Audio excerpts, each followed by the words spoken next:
aqui na Tribuna Independente. Reinaldo, gostaria de ouvir a sua participação. Muito obrigado, Marco. Professor, eu pergunto ao senhor, em que medida os educadores, uma vez que o nosso tema é educação e cultura, em que medida os educadores das escolas de ensino fundamental, médio e mesmo nas universidades sonegam conhecimento de qualidade para os alunos? Então, eu não sei se sonega é a palavra, porque ninguém pode dar o que não tem. Quer dizer, a atual geração de professores já é vítima de uma deterioração que vem assim, há 30 ou 40 anos, vem declinando. O ponto que nós chegamos pode ser avaliado pelas duas aferições feitas pelo tal do Provão. Mas que, se você for ver todas as instituições de ensino, tá certo? A quase totalidade está muito abaixo da média tolerável. Não é que estão abaixo do ideal, estão muito abaixo do que, vamos dizer, do mínimo. Não é isso?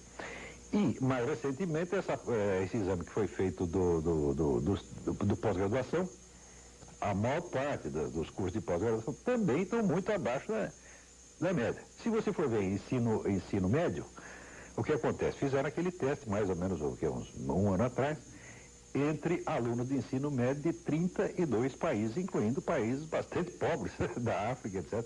Os nossos alunos tiraram o último lugar.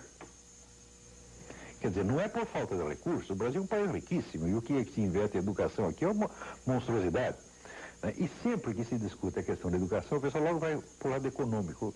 Quer dizer, há uma sede de verbas e há uma crença no poder mágico do dinheiro, né? Como se o dinheiro fizesse produzir cultura, né?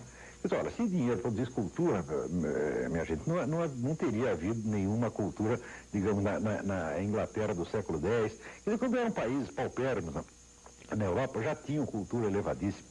Isso é uma constante da história humana.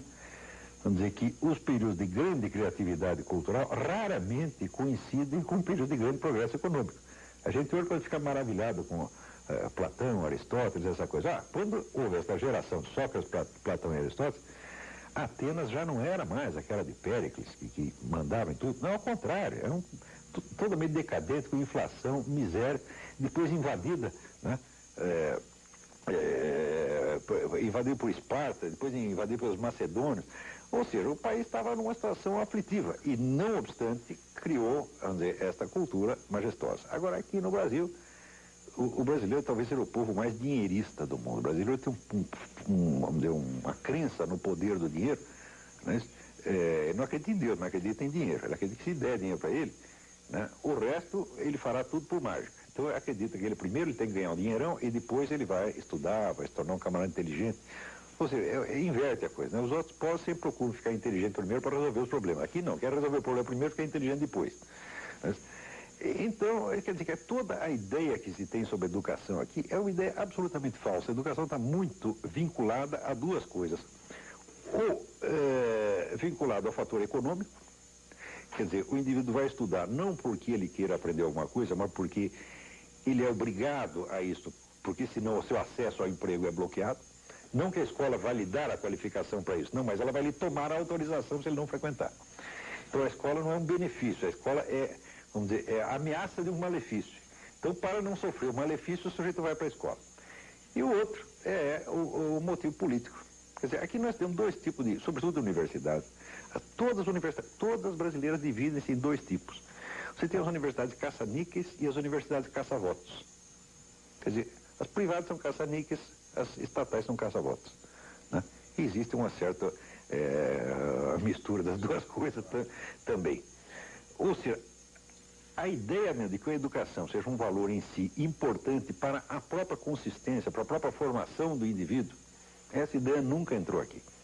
O sujeito sempre que vai estudar alguma coisa, ele pensa, eu vou estudar para quê? Tá certo? Quer dizer, o estudo tem que entrar por ele como se fosse um tubo digestivo. Entra por um lado e sai pelo outro. Não tem a ideia de que a educação se incorpora.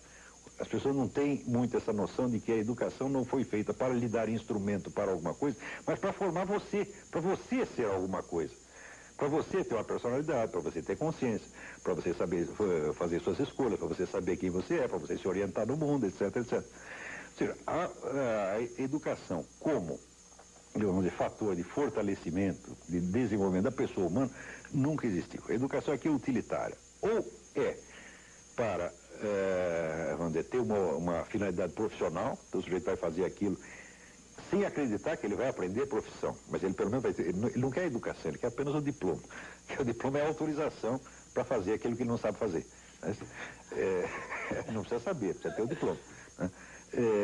E por outro lado tem a ideia da educação como canal de disseminação para propaganda política. Uma doutrinação ideológica absolutamente imbecil, que hoje tomou conta de praticamente tudo. Então, é por isso que a situação é catastrófica. A cultura brasileira, a sociedade brasileira, parece que ela é contra o conhecimento. Ela só quer, não quer o conhecimento, ela quer um arremedo de conhecimento que sirva ou para fins econômicos ou para fins políticos. Ora, não é de hoje que o Brasil é assim, sempre foi um pouco. Mas isso foi aumentando, aumentando, aumentando. E agora está vindo a conta. A conta é o fracasso total da nossa educação. A classe dos professores universitários hoje é constituída maciçamente de pessoas ineptas, de analfabetos funcionais, pessoas que não entendem o que leem. E não estou falando de professor primário, eu não estou falando de gente de universidade.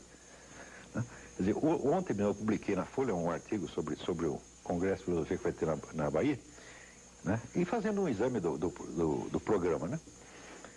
É um negócio organizado pela Associação Nacional de Pós-Graduação. E eu dizendo, olha, esse programa aqui é o mesmo programa que vocês poderiam fazer na década de 60. Vocês não aprenderam nada desde então. Os maiores pensadores que apareceram no último meio século continuam totalmente ignorados. Vocês continuam com aquela temática dos anos 60. Hoje sai na Folha uma carta do sujeito indignado. Não é nada disso, você estava tentando humilhar pesquisadores sérios. Só que quando você lê a carta, o sujeito não sabe regência verbal, não sabe colocação de pronome.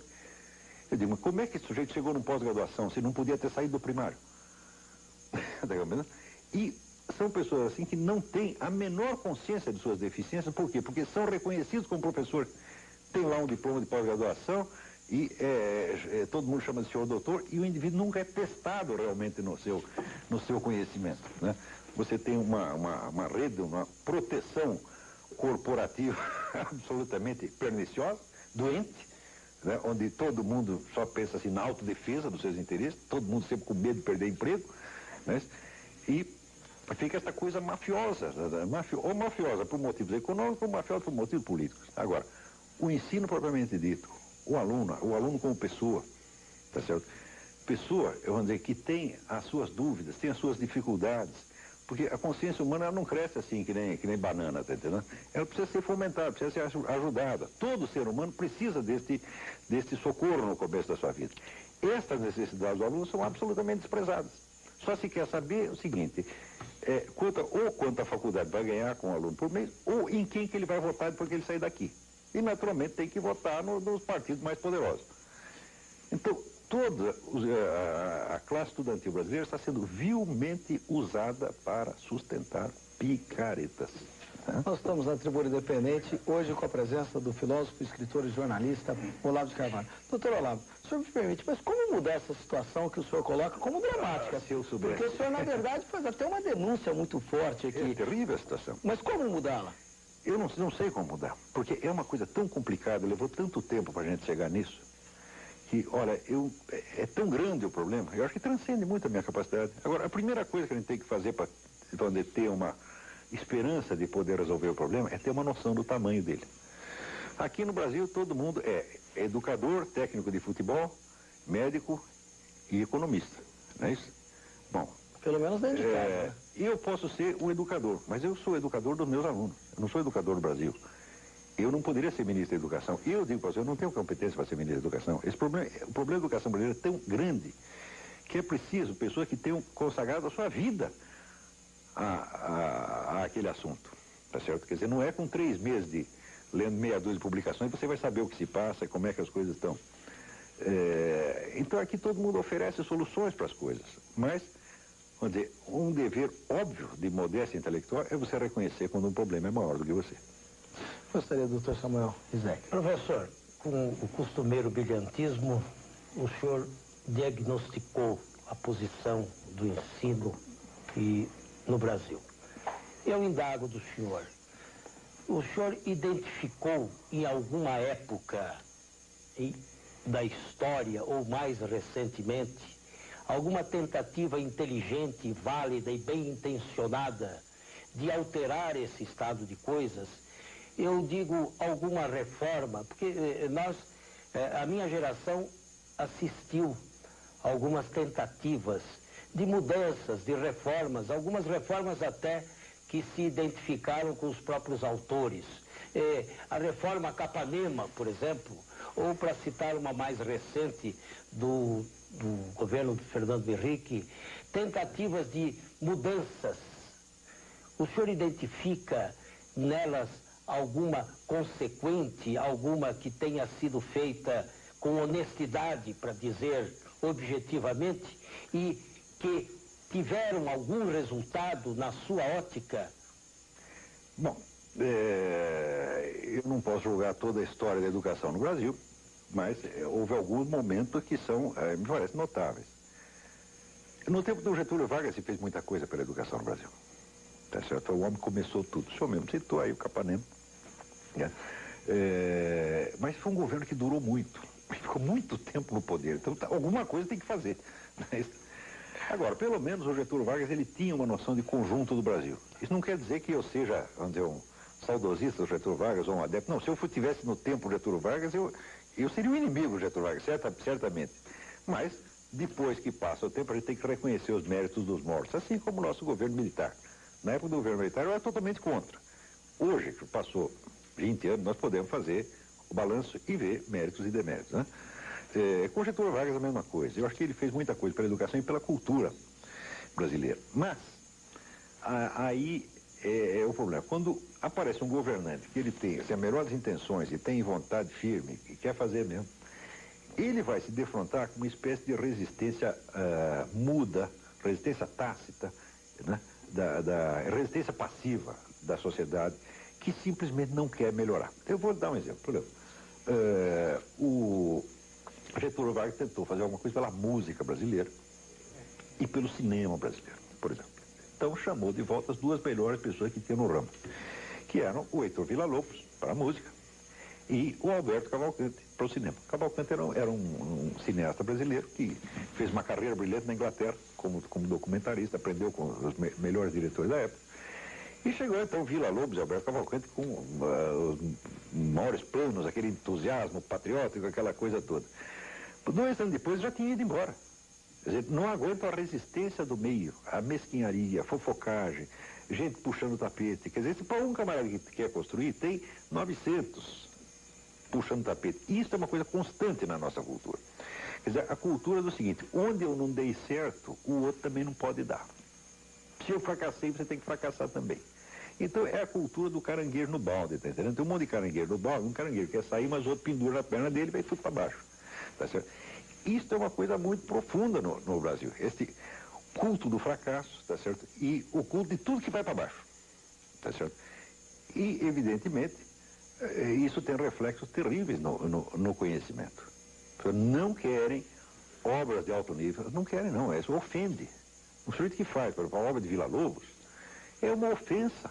Aliás, o Tom Jobim que diz isso, no Brasil o sucesso é insulto pessoal. Digo, olha, o sucesso é insulto pessoal e o conhecimento é um insulto maior ainda. Porque as pessoas acreditam que todo mundo que estuda para humilhá-las. E confunde conhecimento com pedantismo, conhecimento com busca de poder. Porque, na prática, muita gente só estuda um pouquinho para esse fim mesmo, mas nem todo mundo faz isso. Tem gente que é muito sincera. Né? Não se pode dizer que Villa-Lobos só estuda o que fez só por vaidade ou para humilhar os outros, ou por pedantismo. Não, ele estava sinceramente interessado naquilo. O próprio Cavalcante, tá certo? E tantos outros brasileiros que fizeram coisas de muito valor. No fim, todas essas pessoas acabam ou indo embora ou morrendo amarguradas. O Brasil é o país que tem a maior coleção de gênios fracassados da história mundial. Ou eu fracasso ou vou embora. Né? Pouquíssimos têm, vamos dizer, uma resistência para viver no meio deste ambiente, tá certo? E continuar fazendo o que tem de fazer, conservar o bom humor. Eu não sei como é que eu consigo, tá certo? Porque eu não ligo muito para isso, não. Quer dizer, se as pessoas estão gostando ou não estão gostando do que eu estou fazendo, para mim, assim, a minha plateia só tem um espectador. O espectador é Deus, tá certo? Eu não espero que Deus goste do que eu faço, mas pelo menos que Ele perdoe o que eu faço. Se conseguir isso, tá bom. Muito bem. Eu vou pedir licença ao senhor.